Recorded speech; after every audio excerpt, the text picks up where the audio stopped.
الحمد لله نحمده ونستعينه ونستغفره ونعوذ بالله من شرور أنفسنا ومن سيئات أعمالنا من يهده الله فلا مضل له ومن يضلل فلا هادي له وأشهد أن لا إله إلا الله وحده لا شريك له وأشهد أن محمدا عبده ورسوله يا أيها الذين آمنوا اتقوا الله حق تقاته ولا تموتن إلا وأنتم مسلمون يا أيها الناس اتقوا ربكم الذي خلقكم من نفس واحدة وخلق منها زوجها وبث منهما رجالا كثيرا ونساء واتقوا الله الذي تساءلون به والأرحام إن الله كان عليكم رقيبا يا أيها الذين آمنوا اتقوا الله وقولوا قولا سديدا يصلح لكم أعمالكم ويغفر لكم ذنوبكم ومن يطع الله ورسوله فقد فاز فوزا عظيما أما بعد فإن أصدق الحديث كتاب الله وخير الهدي هدي محمد صلى الله عليه وعلى آله وأصحابه وسلم تسليما كثيرا وشر الأمور محدثاتها فإن كل محدثة بدعة وكل بدعة ضلالة وأوصيكم ونفسي بتقوى الله يا عباد الله فاتقوا الله تعالى حق التقوى يا الله باروچوي الله ያዘዘንን በመታዘዝ የከለከለንን በመከልከል ሁሌም በሁሉም ጉዳይ ላይ በሁሉም ቦታ ላይ ጌታ አላህን የሚገባውን ፍራቻ እንፍራው። ለአኺራችን ስንቅ እንያዝ። ዱንያ ላይ ስንቅ ሳይዝ ወደ አኺራ የሄደ አኺራ ላይ ይቸገራል። እንደ ዱንያ አኺራ ላይ መረዳዳት ተጠግቶ መኖር የሚባል ነገር የለም። ነፍስ ሁሉ አኺራ ላይ በሰራችው ስራ መሰረት ትኖራለች። ኸይር ሰርቶ የሄደ የአኺራ ህይወቱ ያምራል። መጥፎ ስራ ሰርቶ የሄደ አኺራው ይበላሻል። ያ እንዳይሆን በዱንያ ቆይታችን ሁሌም አላህን እንፍራ። ለአኺራ የሚጠቅም ኸይር ስራ እንስራ። ሸይጣንን ነፍስያን መታዘዝ ትተን አላህን ተባረከ ወተዓላ በመፍራት እድሜያችንን ጊዜያችንን በኸይር ስራ እናሳልፍ። የኑሮ ውድነትን ችግር፣ ድህነትን፣ የሥራ ማጣትን ችግር ለመቅረፍ ከሚያግዙ ኑሮ ምንም ቢከብድ ተረጋግቶ ለመኖር ከሚረዱ ነገሮች መካከል አንዱ በአላህ ላይ መመካት ነው። ተወኩል ማድረግ ነው። ከአላህ ጋር ያለንን ግንኙነት ማሳመርና ማስተካከል ነው። ከሱ ከአላህ ከፈጣሪያችን ከመጋቢያችን ሁሌም መልካምን ነገር መጠበቅና ሁስነ ظን ልብ ውስጥ ማኖር ነው። አላህ ተባረከ ወተዓላ ያበላኛል ያጠጣኛል ያለ ሰው ያበላዋል ያጠጣዋል። አላህ አይተወኝም አይጥለኝም ያለ ሰው አላህ ያነሳዋል። ትልቁ ጭንቀቱ አኺራ የሆነ ሰው የዱንያን ሐሳብ ጭንቀት አላህ ተባረከ ወተዓላ ቀለል ያደርግለታል። ሓጃውን ጉዳዩን ሁሉ ያገራለታል፣ ይፈጽምለታል። እኔ የተፈጠርኩት በዋነኝነት ለአኺራ ነው። አኺራዬን ቀጥ አድርጌ ከያዝኩኝ ዱንያዬን አላህ ቀጥ አድርጎ ያቆምልኛል የሚል ተወኩል፣ በአላህ መመካት፣ በሱ መተማመን መኖር አለብን። እጃችን ላይ ኪሳችን ላይ የባንክ አካውንትህ ላይ ካለህ ገንዘብ የበለጠ በአላህ ሰጭነትና መጋቢነት ማመን መተማመን መቻል አለብህ። ወዐለላሂ ፈተወከሉ ኢንኩንቱም ሙእሚኒን ተብሏል።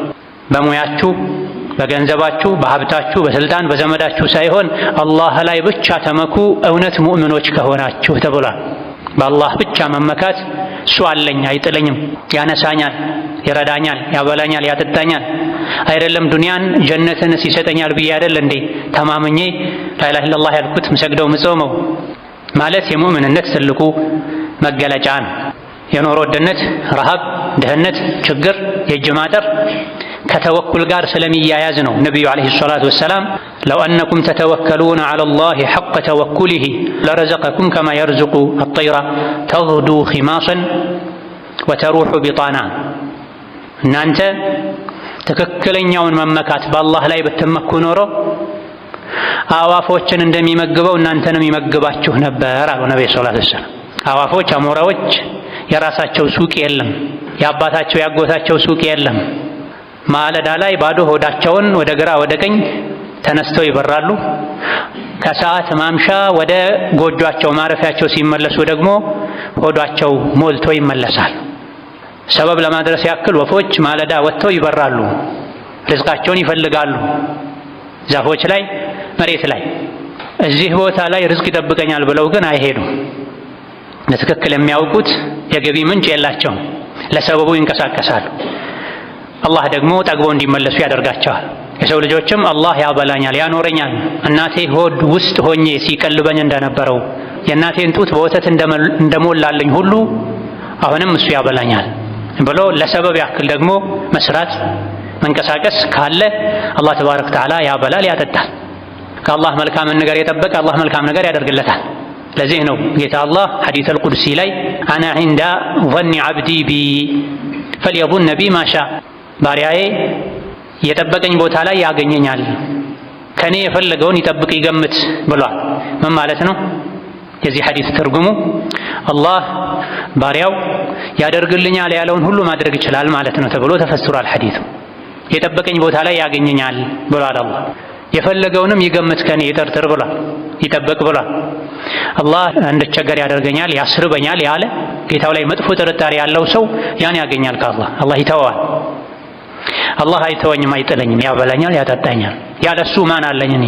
ከሱ ውጪ ማንንም ከጅዬ፣ ከሱ ውጪ ከማንም ጠብቄ፣ ከሱ ውጪ ወደ ማንም እጄን ዘርግቼ አላውቅምና ድሮም አሁንም ወደፊትም እሱ ነው የኔ መጋቢ ያለ አልቸገርም እሱን ይዤ ያለ ሰው ደግሞ ከጌታው የጠበቀውን ያገኛል ተብሏል። በድሎት በምቾት ጊዜ ሚያበላን ሚያጠጣን ሚመግበን አላህ የኑሮ ውድነት ችግር በሚፈጠርበት ጊዜም ሚያበላን ሚያጠጣን እሱ። ሁለት አምላክ የለም፣ አንድ አምላክ ነው ያለው። ሁለት ራዚቅ መጋቢ የለም፣ አንድ መጋቢ ነው ያለው። በድሎት በምቾት በጥጋብ ጊዜ ያበላህ ያጠጣህ አላህ፣ ጦምህን እንዳታጥር ያደረገህ አላህ፣ በረሃብና በኑሮ ውድነት ጊዜም አንተን ማብላት አንቺን መመገብ ይችላል። የኛ ልብ ነው መጽናት ያቃተው፣ መተማመን ያቃተው። ስለዚህ በድሎት ጊዜ በጥጋብ ጊዜ ያበላኝ ያኖረኝ አላህ ኑሮ ተወዶም ያኖረኛል። እኔ ብቻ ለሱ ትክክለኛ ባሪያ መሆን ነው የሚጠበቅብኝ። ልቤ እዚህ ማየት የለበትም፣ ከሱ ተስፋ መቁረጥ የለበትም። ልንጸና ይገባን። ረሃብ ራሱን የቻለ ፈተና ነው። በፈተና ጊዜ መውደቅና ማለፍ ነው ያለው። ትንንሽ ፈተናዎች ሲገጥሟቸው አላህ ላይ ያላቸው እምነት የሚሸረሸር የሚያወላውሉ ሰዎች አሉ። መሰበር፣ መታገስ፣ ከአላህ መልካምን መጠበቅ፣ ዛሬ አልፎ ነገ የተሻለ ቀን ሆኖ ይመጣል ማለትን ትተው ሲራቡ፣ ሲጠሙ፣ ሲቸገሩ አላህን ትተው ልባቸው ወደ ሌላ ወደ ጠንቋይ፣ ወደ ሽርክ፣ ወደ ኩፍር፣ ወደ ስርቆት፣ ወደ ሐራም የሚያስብ ሰዎች አሉ። ይህ አይገባም። አልጁዑ ዩጥረዱ ቢረጊፍ ልያቢሲ ፈዓላመ ተክቱሩ ሐስረቲ ወወሳዊስ። የሰው ልጅ ለሆዱ ብሎ መወስወስ የለበትም። አላህን መልቀቅ የለበትም። ተውሂዱን ማጣት የለበትም። ረሃብ እንደሆነ በአንዲት ደረቅ ዳቦ ይታገሳል። ለምንድን ነው እኔ ውስጤ የሚወሰወሰው ጽናት የሚያጣው? ሞት እንደሆነ አከፋፈሉ ፍትሃዊ ነው። ሞት ሲመጣ ወደ ሀብታምም ወደ ደሃም ወደ መሪም ወደ ተመሪም ወደ ንጉስም ወደ ሌላውም ሰዓቱን ጠብቆ ነው የሚመጣው። ትንሽ ስለራበኝ ያለ ጊዜ አልሞተም። የተኛዋም ነፍስ ደግሞ የተጻፈላትን ጨርሳ ሳትበላ አትሞትም። ሙእምን ቢሞትም ወደ አላህ ነው የሚሄደው። አላህ ዘንድ ያለው ደግሞ ለሙእምን ከዱንያ ይሻላል ተብሏልና በዚህ ውስጥን ማረጋጋት፣ ለትንሽ ጊዜ ነው ያልፋል ማለት፣ በአላህ ላይ መመካት ይገባል። በጉልበታችን በብልሃታችን በብልጠታችን አይደለም የምንኖረው። ሁሉም የሚኖረው በአላህ ፈቃድና በሱ እገዛ ነው። ትንሽ የኑሮ ውድነት ችግር፣ የእጅ ማጠር ችግር ሲገጥመን እስከዛሬ ስኖር የነበረው በእኔ አቅም ነው ማለት እስኪመስል ድረስ መወራጨት፣ መበሳጨት፣ መቆጣት፣ ተስፋ መቁረጥ፣ መርህ አቋም መልቀቅ አይገባም። የአላህ ተባረከ ወተዓላ ሲሳይ ርዝቅ፣ እሱ የሚሰጠን ርዝቅ ተጽፎ አልቋል። ገና የሰው ልጅ እናቱ ሆድ ውስጥ ጽንስ ያለ መላኢካ የሚጽፋቸው 4 ነገሮች አሉ። አንዱ ምንድነው? ሪዝቁ ነው። የሰው ልጅ ምን ያክል ጊዜ ይኖራል? ወንድ ነው? ሴት? ሸቅይ ነው? ሰዒድ? ሪዝቁ ሲሳዩ እስከምን ድረስ ነው? ምንድን ነው የሚለው ተጽፎ አልቋል።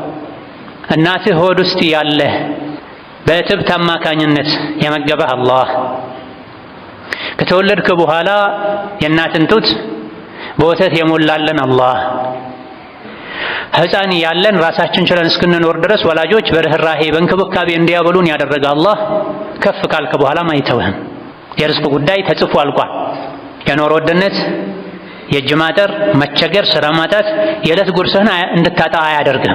ነፍስ እስካለች ድረስ ዱንያ ላይ መብላቷ መጠጣቷ አይቀርም። ወማ ሚን ዳበትን ኢላ ዐለላሂ ሪዝቁሃ ወየዕለሙ ሙስተቀረሃ ወሙስተውደዐሃ ኩሉን ፊ ኪታቢን ሙቢን ተብሏል። ምድር ላይ አይደለም የተከበረው የሰው ልጅ ይቅርና አንዲት ተንቀሳቃሽ የለችም። ትንኝም ትሁን ጉንዳንም ትሁን ምንም ትሁን ነፍሳት ሁሉ ሳይቀሩ ሪዝቃቸው አላህ ላይ ነው። በየቀኑ መብላት ያለባቸውን አላህ ያበላቸዋል። የሰው ልጅ ደግሞ የፍጥረታት ሁሉ ንጉስ ነው፣ ክቡር ነው። ወለቀድ ከረምና በኒ አደም፣ የሰው ዘርን የአደም ልጆችን አክብረናቸዋል ብሏል አላህ ተባረከ ወተዓላ። ነፍሳትን፣ እንስሳትን፣ ትንኝን ሁሉ በየቀኑ ሪዝቁን የሚሰጠው አላህ እኔን ይተወኛል አትበል። ለዚህ ነው ከቀደምቶች ውስጥ ኑሮ ተወዷል ሲባሉ አንዱ የአላህ ሰው የአኺራ ሰው ወላሂ ማ ኡባሊ ወለው ሐበቱን ቢዲናሪና፣ ኑሮ ተወዷል ያልክ አታስፈራራኝ፣ አታስጨንቀኝ። አይደለም 1 ኪሎ 1000 ብር 100 ብር 1 ዲናር ይቅርና 1 ፍሬ ስንዴ 1 ፍሬ ቴምር 1 ዲናር 1 የወርቅ ብር ሆኗል። 1 ፍሬ በ1 ብር ነው የሚገዛው እንኳ ብትለኝ እኔ አልጨነቅም። ኢነ ሊላሂ ዐለይና አን ነዕቡደሁ ከማ አመረና ወኢነ ዐለይሂ አን የርዙቀና ከማ ወዐደና አይሎንም። ተገዛኝ ባለኝ መሰረት እኔ እገዛዋለሁ፣ እሱን እረዝቅሃለሁ ባለኝ መሰረት ደግሞ እሱ ይረዝቀኛል። እኔ አልጨነቅም። የርዝቅ ጉዳይ የኑሮ ጉዳይ የሚያስጨንቀው ትክክለኛ የአላህ ባሪያ ያልሆነን ሰው ነው። ማሳሰቡ ማስጨነቁ አይቀርም፣ ሰበብ አድረስ። ነገር ግን ውስጥህ ላይ የቂን እርግጠኝነት ይኑር። ያ ምንድነው? የፈጠረኝ አላህ አይተወኝም። ወማ ኸለቅቱል ጂነ ወልኢንሰ ኢላ ሊያዕቡዱን ማ ኡሪዱ ሚንሁም ሚን ሪዝቅን ወማ ኡሪዱ አን ዩጥዒሙን ኢነላሀ ሁወ ረዛቁ ዙል ቁወቲል መቲን። የሰው ልጆችን የፈጠርኳቸው እኔም ብቻ ያመልኩ ዘንድ ነው። እኔንም ይሁን ራሳቸውን እንዲመግቡ ከነሱ አልጠብቅም፣ እኔ ነኝ ምረዝቀው ብሏል አላህ ተባረከ ወተዓላ።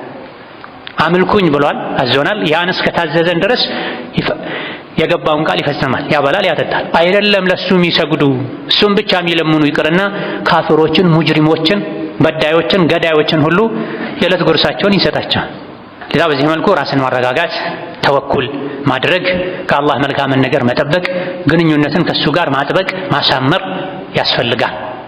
ወከዛሊክ የኑሮ ውድነትን ችግር ከሚቀርፉ ልብን ከሚያረጋጉ ነገሮች አንዱ የተኛዋም ነፍስ ዱንያ ላይ እስካለች ድረስ አንድ ቀን ለመኖር በተፈቀደላት ቁጥር የዛ ዕለት ምግብ ቀለብ አብሮ ነው የሚሰጠው። ነቢዩ ዓለይሂ ሰላቱ ወሰላም ጅብሪል ነግሮኛል፣ ሽክ ብሎኛል፣ የተኛዋም ነፍስ የተጻፈላትን ርዝቅ በልታ ሳትጨርስ ከዱንያ አትወጣም ብሎኛል አሉ ነቢዩ ሰለላሁ ዐለይሂ ወሰለም። እስካለን ድረስ እንበላለን፣ አላህ ያበላል። አንዱ የሚበላው ሌላኛው ከሚበላው ዝቅ ሊል ከፍ ሊል ይችላል። ልዩነቱ እዚህ ጋር ነው እንጂ ፍጥረታት በሙሉ ጾማቸውን አያድሩበትም። የእሱ እንግዶች ናቸው። እሱ ነው መጋቢያቸው። አባወራ ልጆቼ ሳይበሉ ማደር የለባቸውም መኖር የለባቸውም ብለው ይጨነቃል፣ ይወጣል፣ ይወርዳል። ሰበብ ነው እንጂ እሱ አባወራ እማወራ መጋቢው አላህ ነው። ማህፀን ውስጥ ያሉ ህፃናትን እንደሚረዝቀው ሁሉ ምድር ላይ የሚኖሩን በሙሉ የሚረዝቀው እሱ ነው። ጫካ ላይ የሚኖሩን የሚረዝቀው እሱ ነው። አንድ ስሙ ባህሪው አረዛቅ ነው። በጣም የሚረዝቅ ማለት ነው። ሁሌ ሪዝቁ የሚጎርፍ ማለት ነው። ወደ ምድር የሚወርድ ማለት ነው። ዱንያ ላይ እስካለሁ ድረስ አላህ ያበላኛል የሚል ጽኑ እምነት ውስጡ ላይ ያለ ሰው ለሪዝቅ ለሚበላው፣ ለሚጠጣው፣ ለሚለብሰው አይጨነቅም። ሞትን ማስታወስ ደግሞ ትንሹንም ብዙ ያደርገዋል፣ ብዙውንም ትንሽ ያደርገዋል። ሞትን ማስታወስ ለሁሉም መድኃኒት ነው። ላለው ለጠገበም መድኃኒት ነው። ጥጋበኛ የሆነ ባለጸጋ የሆነ እንደፈለገ የሚሆን ሰው ሞትን ሲያስታውስ ሞት አለ ለካ ነገ በትኛው ጥዬው ሄዳለሁ ሲል ሰከን እንዲል ያደርገዋል። ሞትን ማስታወስ ያጣ የተቸገረ እጅ ያጠረውም ደግሞ ሞትን ሲያስታውስ ያለው ይበቃኛል፣ መቼ እንደምሞት አላውቅም። ብዙዎቻችን ከነገ ወዲያ ያለው ነው የሚያስጨንቀን እንጂ የዛሬ ያስጨንቀን። ዛሬን እንኑር። ነገ በአላህ እጅ ነው ያለው። ነገ የኛ ከሆነ ነገ ቀኑ ሲመጣ ሪዝቅም አብሮት ነው የሚመጣው። ኑር አንድ ቀን ግን የተራብክ የተጨነከ ኑር አይደል። ኢነላህ ሁወ ረዛቅ፣ መጋቢ እሱ ነው። አባት እናቶቻችን በእርግጠኝነት ያበሉናል ብለው ህፃናት ከሚተማመኑት በላይ አዋቂ አላህ ያበላኛል፣ በእኔ ስር ያሉትንም ያበላልኛል። ለሰበቡ ግን እኔ ግራቀኝ ላይታ እችላለሁ። አንድ አካባቢ ላይ ስራ ካለ ሌላ ቦታ ሄጄ እሞክራለሁ ልንል ሰበብ ልናደርስ ይገባል። ሞትን አብዝቶ ማስታወስ ደግሞ ከሁሉም አይነት ጭንቀት ነፃ እንዲሆኑ ያደርጋል። ትልቁ ጭንቀታችን ዱንያ ከሆነ ሐሳብ ጭንቀቱ እየተባባሰ ይሄዳል። ትልቁ ሐሳብ ጭንቀታችን አኺራ ሲሆን ደግሞ የዱንያ ጉዳይ ቀለል ብሎ ይታየናል። ስለዚህ አንዱ የሥራ ማጣት፣ የገቢ መቀነስ፣ የኑሮ ውድነት መድኃኒቱ ምንድነው? ሞትን ማስታወስ መብዛት። ከዱንያ ይልቅ አኺራን የሚያስታውስ ሰው የዱንያ ጉዳይ ሁለተኛ ሶስተኛ ደረጃ ላይ አስቀምጦ ነው በትንሹ ነው የሚያሳስበው። ከልክ በላይ ዱንያን ሲያስቡ ሲጨነቁ አኺራ ይረሳል። አኺራ ሲረሳ ደግሞ በአይን መሃል ድህነት ይጻፋል። በሁለት አይኖቹ መሃል ድህነት ተጽፎበት ሁሌ ስለ ድህነት ብቻ ያስባል። አኺራን አስቀድሞ አስበልጦ ማሰብ የተወሰው። ወከዛሊክ የኑሮ ውድነትን ችግር ከሚቀርፉ የሥራ ማጣት፣ የእጅ ማጠር ችግር በሚከሰትበት ጊዜ ከሚመከሩ ነገሮች አንዱ ወጪ ላይ ሚዛናዊ መሆን፣ ከማባከን አላስፈላጊ ወጪ ከማድረግ መታቀብ፣ የኑሮ ውድነትን ማስተዳደር መቻል ነው፣ መደናበር ሳይሆን። ኑሮ ውድነት ተፈጠረ ሲባል ብዙ ሰው ይደናበራል፣ ይጨናነቃል። እንዴት ነው ማብቃቃው ገቢዬን ይላል። በሱ ገቢ የሚኖር ይመስለዋል። ሱብሃንአላህ ምንኖረው በእኛ ገቢ አይደል። ምንም ገቢ የሌላቸውም እየበሉ ነው። ገቢያቸው አንድ ሀገር አንድ ክፍለ ከተማ የሚያስተዳድርም እየበሉ ነው። ዋናው መብላትና መጠጣት ነው። በየቀኑ ለመኖር የሚያስፈልገው ይሄን አበላለሁ፣ አጠጣለሁ፣ አኖራለሁ ብሏል አላህ ተባረከ ወተዓላ። በሱ መመካት ሰበብ ማድረስ ነው። ታዲያ የኑሮ ውድነት ችግር ሲገጥም ከአሁን ቀደም የተመከሩ ነገሮችን ከማድረግ ተውበት፣ ኢስቲግፋር፣ ዱዓ ወዘተ ከማድረግ ጋር አንዱ የኑሮ ውድነትን ማስተዳደር መቻል፣ የገንዘብ አያያዝ መቻል፣ ተድቢር ያስፈልጋል። ከኢስራፍ ሌላ ጊዜ እንደለመዱት ወጪ ከማድረግ ከመበተን በመቆጠብ እጅግ በጣም አስፈላጊውን ያስቀደሙ የሚፈልጉትን ሳይሆን የሚያስፈልገውን ወጪ ያደረጉ መኖር ያስፈልጋል። ለዚህ ነው ዑመር ኢብኑል ኸጣብ ረዲየላሁ ዐንሁ ወአርዳህ በዚህ ዙሪያ ሲመክሩ ምን ብለዋል? አልኹርቁ ፊል መዒሸቲ አኽወፉ ዒንዲ ዐለይኩም ሚነል ዐወዝያ። እኔ የወጪ አደራረጉ ሞኝነት ላይ ከድህነት የበለጠ ለእናንተ ያሳስበኛል። የገንዘብ አያያዝ ሞኝነት ከድህነት የበለጠ የሚያስፈራኝ እሱ ነው። ብዙ ሀብት ቢኖረውም አንድ ሰው ገንዘብ አያያዝ ማይችል ከሆነ አያያዝ ላይ ሞኝ ከሆነ ድሃ ሆኖ ከሚጎዳው የበለጠ የገቢ እጥረት ገጥሞት ከሚጎዳው የበለጠ ባለ ሀብትም ሆኖ አያያዝ ባለመቻሉ ነው የሚጎዳው። ምክንያቱን ሲገልጹ ምን አሉ? የገንዘብ አያያዝ ችግር ካለ ምንም ገንዘብ አይቀርህም፣ በሂደት ይበላሻል፣ ያለህ ገንዘብ ይጠፋል። የአያያዝ ብልጠትና ጥበብ ካለህ ግን ላ የቅሉ መዐል ኢስላህ ሸይኡን፣ ትንሹም ቢሆን ያኖርሃል። ስለዚህ እንደ ጎረቤት፣ እንደ ጓደኛ፣ እንደ ምኞት መኖር ሳይሆን አስፈላጊ የሆነውን ወጪ ያደረጉ ያብቃቁ አልሐምዱሊላህ ያሉ ሶብር ያደረጉ መኖር ያስፈልጋል። አቡ ደርዳ የሚባሉ የነቢ ዓለይሂ ሰላቱ ወሰላም ባልደረባ አንድ ቤታቸው ሲገቡ የተበተነ ጥራጥሬ አዩ። ቤታቸው ውስጥ ግንዛቤ መስጠት ፈልገው ምን አሉ?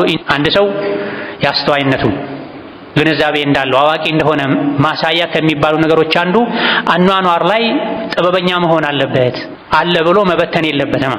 ሌላ የኑሮ ውድነት ችግርን ለመቋቋም ችግሩን ለመሻገር ከሚረዱ ነገሮች መካከል አንዱ ከኢስራፍ ካላስፈላጊ ወጪ መታቀብ፣ እንደራስ መኖር አንዱ ነው። أقول قولي هذا وأستغفر الله لي ولكم ولسائر المسلمين من كل ذنب وخطيئة فاستغفروه إنه هو الغفور الرحيم والبر الكريم. الحمد لله على إحسانه والشكر له على توفيقه وامتنانه، وأشهد أن لا إله إلا الله وحده لا شريك له تعظيما لشأنه، وأشهد أن محمدا عبده ورسوله الداعي إلى رضوانه صلى الله عليه وعلى آله وأصحابه وإخوانه وسلم تسليما كثيرا. أما بعد የኑሮ ውድነትን ችግር ለማከም ከሚረዱ ነገሮች መካከል አንዱ የኑሮ ውድነት ችግር ሲፈጠር መረጋጋት ነው። የስግብግብ ነጋዴዎች ሰለባ አለመሆን፣ ችግሩን እንዴት ልለፈው ብሎ ሰከን ብሎ ማሰብ፣ ረጋ ማለት። መደናበር ችግሩን ያባብሰዋል። በኑሮ ውድነት ችግር ጊዜ ብዙ ሰዎች ከሚፈጽሙት ስህተት አንዱ እቃ ሊወደድ ነው ሲባል ያስፈልገኛል የሚሉትን እቃ በጊዜው ከሚያስፈልገው በላይ ለረዥም ወራት፣ ሳምንታት ይበቃኛል የሚሉትን የገዙ ማጠራቀም አንዱ ስህተት ነው። ለስግብግብ ነጋዴዎች በር መክፈት ነው። የኑሮ ውድነት ችግር ሲፈጠር በትንሹ መብቃቃት፣ በአላህ መመካት፣ መረጋጋት ነው እንጂ የሚያስፈልገው ለራሳቸው ጥቅም ብቻ የሚያስቡ ስግብግብ ነጋዴዎች ሊጠፋ ነው ከገበያ ላይ ስላሉ የሁለት ዙር፣ የሶስት ዙር፣ የአራት ዙር፣ የአምስት ዙር ገዝተህ ቤት ውስጥ ስቶር አድርግ፣ መጋዘን ላይ አስቀምጥ ማለት አይደል።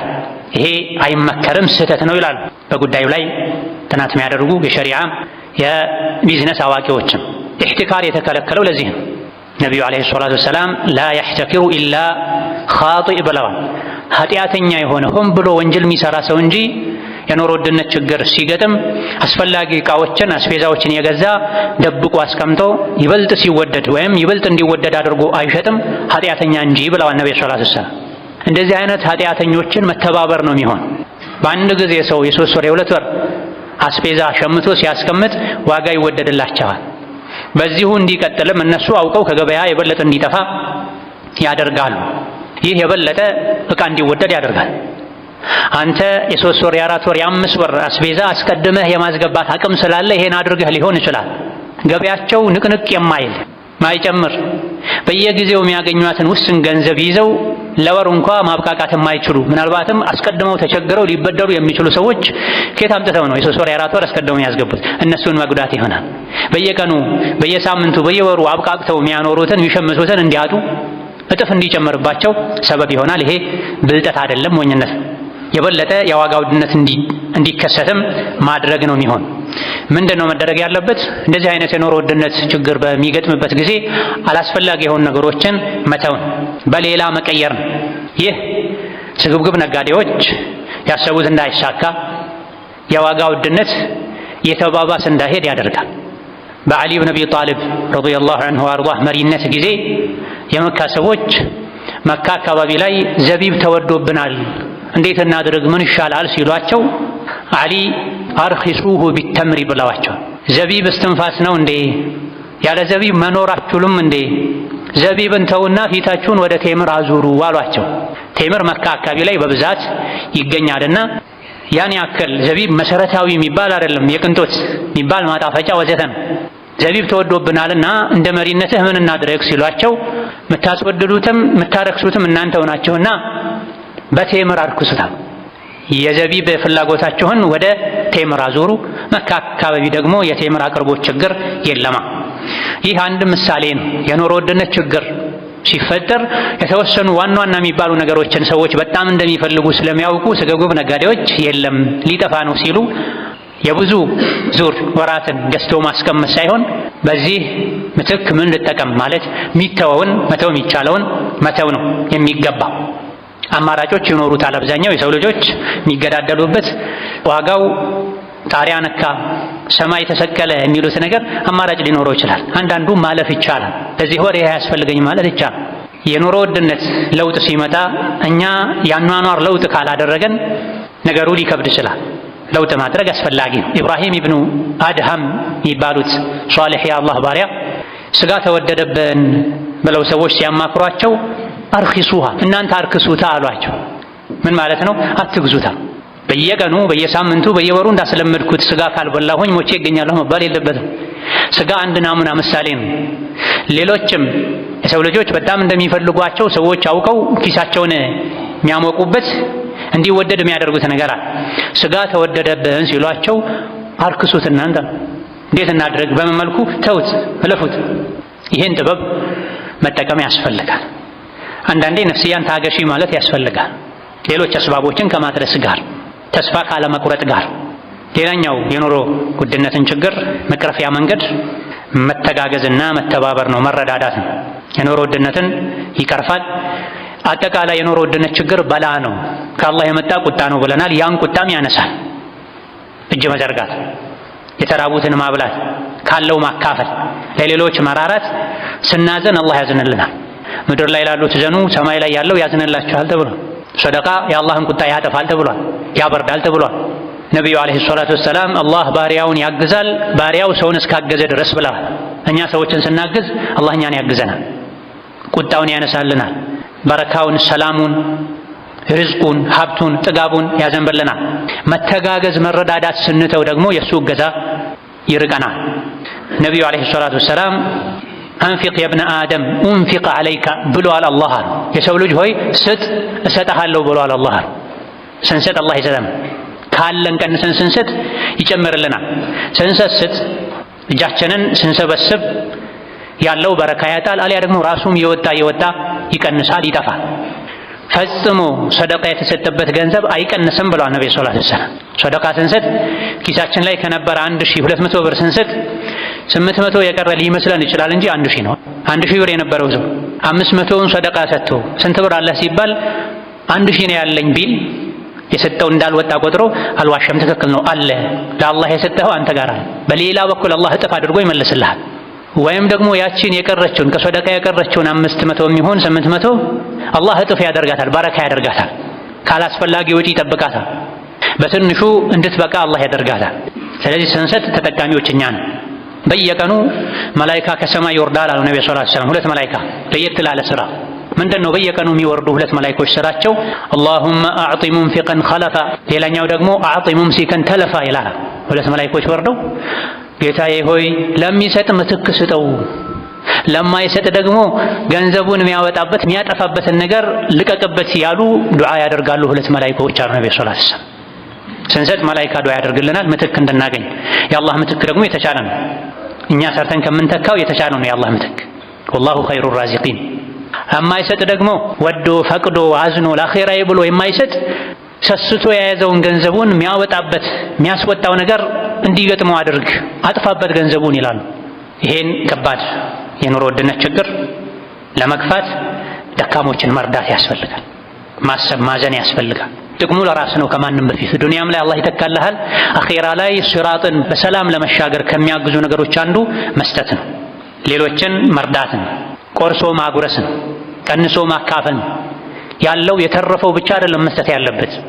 ከወንድሙ ከጎረቤቱ ትንሽ የሚሻል ሰው ሁሉ ካለችው ማካፈል አለበት። በሩን ዘግቶ የሚበላ የጀሃነም ነው ተብሏል። በሩን ከፍቶ የሚበላ የሚያጋራ የጀነት ሰዎች አንዱ መገለጫ ይሄን። ለብቻው አይበላም የጀነት ሰው። ወላሂ አላመነም ማን እሱ ጠግቦ ያደረ ጎረቤቱ ተርቦ የሚያድርበት ሰው ብሏል ነብዩ ሰለላሁ ዐለይሂ ወሰለም። ስንቶቻችን ራሳችን አንዱ ሱፍራ ላይ አንድ ዙር ምግብ ላይ 4-5 አይነት ቀርቦ ሁሉም ተነካክቶ ተበላሽቶ የተወረወረ ጎረቤት ዘመድ ጾሙን ያደር አንጀቱ እንደሚደርቅ ሆዱ ከጀርባው እንደሚለጠፍ ያወቀን ዝም ምንል ስንቶቻችን። በየአይነቱ ምግብ ቀርቦ የተበላ ሚስኪን መጥቶ ራበኝ ያለ አላህ ይስጥህ በሉት ብለው የሚመለሱ ስንቶች ናቸው?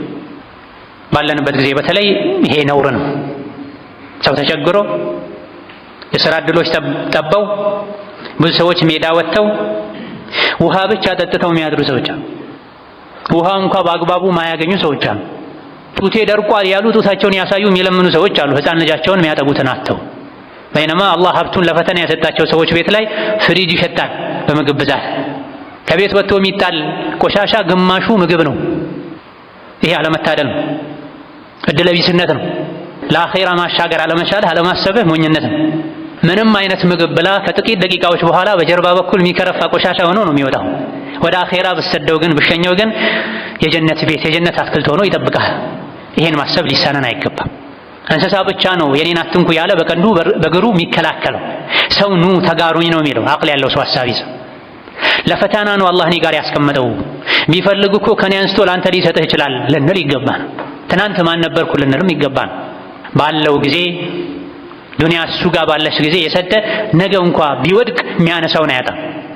ባለው ጊዜ ንፉግ የሆነ ፊቱን የሚያዞር የሆነ ጊዜ ሲወድቅ የሚያነሳውን ያጣል። ሲሳለቅባቸው የነበሩ ሊሳለቁበት ይችላሉ።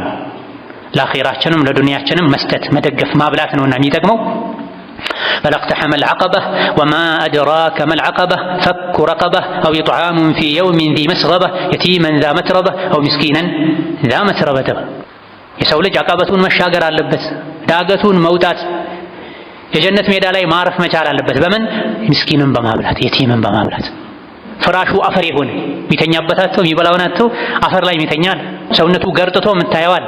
የጀነት አቀበት የጀነት በር ቁልፍ የተራበን ማብላት፣ የወደቀን ማንሳት፣ የታመመን ማሳከም፣ በረሃብ ብዛት ከንፈሩ የደረቀን ማርጠብ፣ አይዞህ ማለት ነው። ችግር ያጎበጠውን ቀና ማድረግ ነው። ትንሽ ነገር ነው የሚበቃው ለተራበሰው። ለአንተ ምንም ያልሆነ ገንዘብ ለተራበሰው ትልቅ ነገር ሊሆን ይችላል።